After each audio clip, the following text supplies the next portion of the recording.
the town of Swan Hill, a town that has its name derived from Major Thomas Mitchell, who started out on his epic inland adventure from Sydney in 1836. While camping on the banks of the Murray River, he was unsettled during the night and couldn't sleep. The reason being is because of the black swans above his head. And the next morning he wrote in his diary, "I therefore name this isolated and remarkable feature Swan Hill."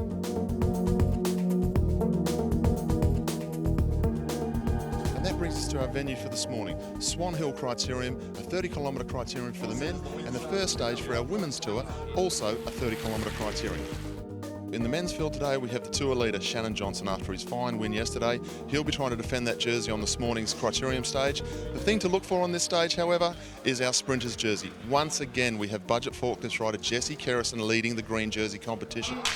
On their way. He's going to have some stiff opposition this time from Scott Law and Luke Davison of Drapac Cycling. There's a lot of good sprinters who are showing they're on form.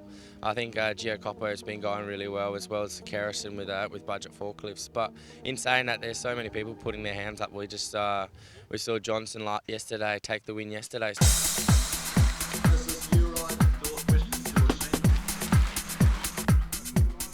We saw a 15-man breakaway go up the road. All of the major teams were represented. We saw a very good piece of work being done by Drapac Cycling and Human Genesis. We had Darren Lapthorne up there, and honestly he was riding like 10 men, and he really put it down and kept the pace high and made sure that break survived. And Jack Haig from Human Salmon Genesis, he was up there helping as well, and I guess they were pretty confident that they had the cards right in that breakaway as well. In the end, it came down to two riders off the front of the bunch. We saw Joe Cooper and Michael Vink fighting it out amongst themselves. And here's another move. It's the cat and mouse. Just in the last half lap, though, Drapac Cycling's Thomas Palmer chased and chased and chased and just caught them in the last 100 metres. Tom Palmer, so very fast, went past and took out the stage. Thomas Palmer will take out the bike racer. It's a really good opportunistic stage, so I'm really happy to take it out. We've had a really strong team and we've really come together, but it's a little bit disappointing to not really get up on the top step of the podium yet. So yeah, hopefully this will spur the guys on, and I know that I'm not the only one in the team that's able to do a result like that, so hopefully this should get the morale up, and we'll see the wins going from now on. First stage of our women's tour, and of course we've got series leader Ruth Corset and her teammate Katrine Garfoot. They're going to be trying to stay up front, stay out of trouble on this stage, and see how the race pans out. I suspect it's going to be aggressive, and then people kind of want to take use of the bonus seconds, which are pretty good. Today's stage and tomorrow's stage is trying to set up GC positions, but it's also going to be quite aggressive.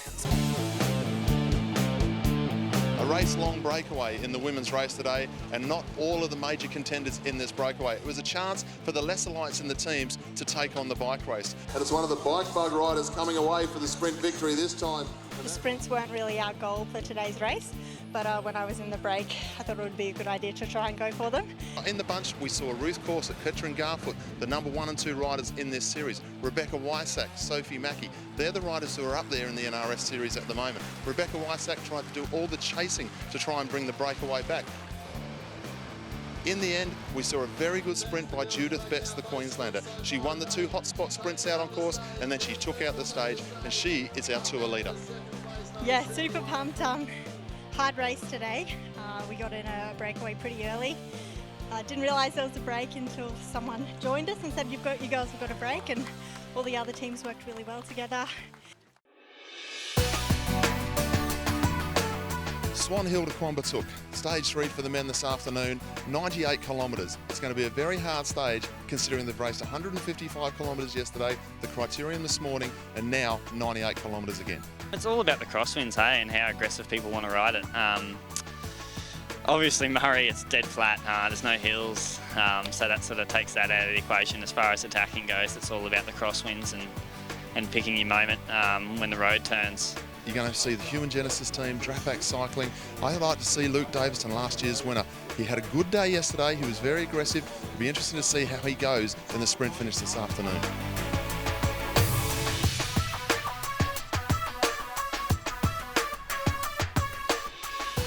The first sprint of the day is where we saw the first action of the day, and it was Jesse Kerrison winning the sprint from Anthony Giacopo with Scott Law in third.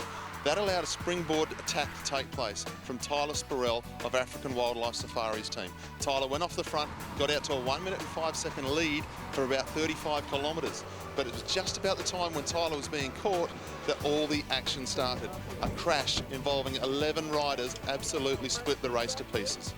The most noticeable casualty in that crash was Budget Forklifts rider Sam Horgan, the winner of the South Coast Classic. His race is now over.